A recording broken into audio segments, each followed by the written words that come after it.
అందరికీ నమస్కారం. Welcome back to my channel. Today recipe ఏంటంటే పులిహోర. ఈ పులిహోర అనేది కేవలం రుచికి మాత్రమే కాదు, ఇందులో ఎన్నో ఆరోగ్య ప్రయోజనాలు ఉన్నాయి. ఇది సమ్మర్ కదా, సమ్మర్లో పులిహోర తీసుకోవడం వల్ల ఇన్స్టంట్ ఎనర్జీ ఇస్తుంది, బాడీ హీట్ను కూడా తగ్గించేస్తుంది. ఇప్పుడు పులిహోర పొడి చేసుకోవడం ఎలా, అలాగే రైస్ చేసుకోవడం ఎలా అనేది ఇప్పుడు ప్రాసెస్ చూడండి. ఒక ప్యాన్ తీసుకొని అందులోకి అరకప్పు శనగపప్పు తీసుకోవాలి. ఇప్పుడు ఇదే పప్పులోకి పావు కప్పు మినపప్పు తీసుకోవాలి. ఇప్పుడు వీటిని ఒక 2-3-4 నిమిషాలు లో ఫ్లేమ్లోనే వేయించేసుకోవాలి. హై ఫ్లేమ్లో మాత్రం పెట్టకూడదు. ఇప్పుడు ఈ 2 పప్పులు అనేది బాగా వేగిపోయాయి కదా, ఇప్పుడు ఒక ప్లేట్ తీసేసుకొని ఆ ప్లేట్లోకి పప్పులను పెట్టేసుకోవాలి. పప్పులలో మంచి ప్రోటీన్ ఉంటుంది కదా. తర్వాత ఇందులోకి మిరియాలు తీసేసుకోవాలి. పులిహోరలో మిరియాలు అనేది బాగుంటుంది కదా. ఇందులోకి 1 టీ స్పూన్ మెంతులు తీసేసుకోవాలి. ఇవి రెండింటిని లో ఫ్లేమ్లోనే బాగా రోస్ట్ చేసుకోవాలి. ఇవి బాగా వేగిపోయాక ఒక ప్లేట్లోనే పెట్టేసుకోవాలి. తర్వాత ప్యాన్లోకి 1 టీ స్పూన్ ధనియాలు, 2 స్పూన్ల నువ్వుల ఫ్లేవర్ అనేది పులిహోరలో బాగుంటుంది కాబట్టి వీటిని కూడా బాగా వేయించుకోవాలి. ఒక నిమిషం నుండి 2 నిమిషాలలో మంచిగా వేగిపోతాయి. నువ్వులు చిటపట అనేటప్పుడు స్టవ్ ఆఫ్ చేసేసుకోవాలి. స్టవ్ ఆఫ్ చేసుకొని వీటిని కూడా ఒక ప్లేట్లో పెట్టేసుకోవాలి. సేమ్ ప్యాన్లో ఒక 1/2 టీ స్పూన్ ఆయిల్ తీసుకోవాలి. ఆయిల్ తీసుకున్న తర్వాత 2 స్పూన్ల కరివేపాకు క్రిస్పీగా అయ్యేంత వరకు వేయించేయాలి. క్రిస్పీగా ఉంటేనే బాగుంటుంది కరివేపాకు అనేది. సో లో ఫ్లేమ్లో పెట్టేసుకొని క్రిస్పీగా వేయించేసుకోవాలి కరివేపాకుని కూడా. 2 చుక్కల ఆయిల్ వేసేసి ఇందులోకి 12 ఎండుమిర్చి తీసుకోవాలి. లో ఫ్లేమ్లోనే పెట్టేసుకోవాలి. లో ఫ్లేమ్లో పెట్టేసుకుని ఈ ఎండుమిర్చిని కూడా వేయించుకోవాలి. మరి బాగా వేయించిన అవసరం లేదు, 2-3 నిమిషాలు వేగితే సరిపోతుంది. వీటిని వేయించుకున్నాక సేమ్ ప్లేట్లోకి తీసుకోండి. కొంచెం పొగ వచ్చినట్టయితే కొంచెం సాల్ట్ వేసుకోండి. ఇందులో సాల్ట్ వేయడం వల్ల కొంచెం పొగ అనేది తగ్గిపోతుంది. రాక్ సాల్ట్ వేయాలి.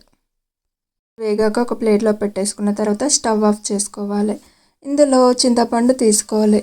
ఒక పెద్ద నిమ్మ సైజు చింతపండు తీసుకోవాలి. మీకు కొంచెం పులుపు ఎక్కువ కావాలి అనుకుంటే కొంచెం ఎక్కువ తీసుకోవచ్చు. ఇందులో నారలు అవన్నీ ఉంటాయి కదా, వాటిని తీసేసి ఈ విధంగా ఒక్కొక్కటిగా కొంచెం విడివిడిగా పెట్టండి.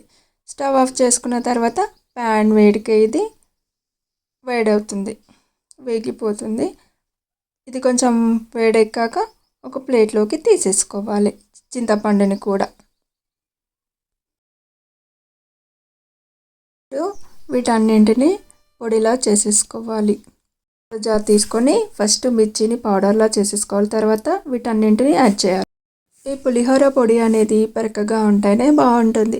మరీ మెత్తగా పౌడర్లా ఉంటే అస్సలు బాగోదు. సో కొంచెం బరకగానే చేసేసుకోండి, బాగుంటుంది తినడానికి కూడా. అన్నింటినీ మిక్సీ పడుతున్నప్పుడే సాల్ట్ యాడ్ చేసుకొని మిక్సీ చేసేసుకోవాలి. ఇప్పుడు ఇలా పొడి చేసుకున్నాం కదా, ఇప్పుడు ఇలాంటి ఒక గాజు సీసా తీసుకొని ఇందులోకి స్టోర్ చేసేసుకోవాలి. ఎప్పుడు అంటే అప్పుడు చేసుకొని తినొచ్చు 2 నిమిషాలలో పులిహోర. ఇలా గాజు సీసాలో స్టోర్ చేసుకొని ఫ్రిడ్జ్లో పెట్టుకుంటే 3 నెలల వరకు యూస్ చేసుకోవచ్చు. చాలా అంటే చాలా చాలా బాగుంటుంది టేస్ట్. నేను పులిహోర పొడితో పులిహోర ఎలా చేయాలనేది చూపిస్తున్నాను. ఇక్కడ నేను 2 కప్పుల రైస్ తీసుకున్నాను. చల్లటిదైనా తీసుకోవచ్చు, వేడిదైనా తీసుకోవచ్చు, ఏదైనా తీసుకున్నా బాగుంటుంది. ఇక్కడ నేను 2 కప్పుల రైస్కి 2 స్పూన్స్ తీసుకుంటున్నాను. కొంచెం తక్కువ తీసుకున్నా కూడా ఏం పర్వాలేదు. మీకు కొంచెం పులుపు ఎక్కువ ఉండాలంటే కొంచెం ఎక్కువ తీసుకోండి, కొంచెం తక్కువ ఉండాలంటే కొంచెం తక్కువ తీసుకోవాలి. ఇప్పుడు ఈ పొడి వేసుకున్న తర్వాత ఒకసారి బాగా మిక్స్ చేసేసుకోవాలి. ఈ విధంగా కలిపెట్టుకున్నాక పక్కన పెట్టేసుకోవాలి. ఇప్పుడు పోపు చేసేసుకుందాం. ప్యాన్ తీసేసుకొని ఇక్కడ 1.5 టేబుల్ స్పూన్ తీసుకుంటున్నాను ఆయిల్ అనేది. ఇప్పుడు ఆయిల్ అనేది బాగా హీట్ అవ్వనివ్వాలి.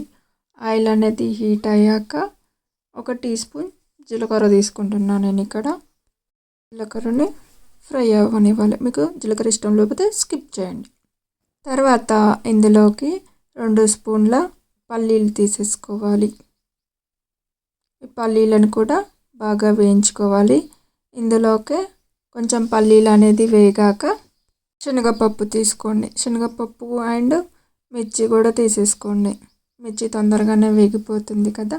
ఇప్పుడు వీటన్నింటినీ లో ఫ్లేమ్లోనే బాగా వేయించేసుకోవాలి. అన్నీ వేగిపోయాక ఇందులోనే 2 స్పూన్ల కరివేపాకు వేసేసుకోవాలి. తర్వాత ఇందులోనే ఒక 1/2 టీ స్పూన్ పసుపును కూడా యాడ్ చేసేసుకోవాలి.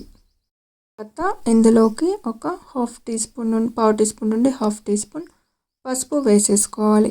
మరి ఎక్కువ వేసుకోవద్దు, పసుపు చేదు వస్తుంది కాబట్టి. పసుపు వేసుకున్న తర్వాత ఒక 30 సెకండ్స్ ఇలా ఫ్రై చేసేసుకోవాలి వీటన్నింటిని.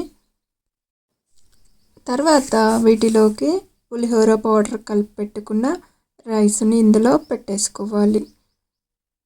లో ఫ్లేమ్లోనే పెట్టేసుకోవాలి.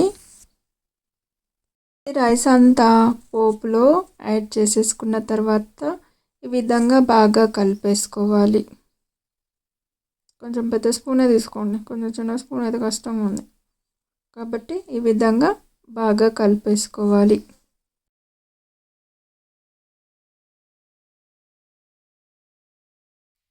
రైస్ అనేది ఒక 2-3 మినిట్స్ ఈ విధంగా కలుపుతూనే ఉండాలి. వేడి వేడి అన్నం అయితే ఈ విధంగా వేడి చేయాల్సిన పని ఏమీ ఉండదు. నా రైస్ అనేది కొంచెం చల్లారిపోయింది కాబట్టి నేను మళ్ళీ వేడి చేసుకుంటున్నాను.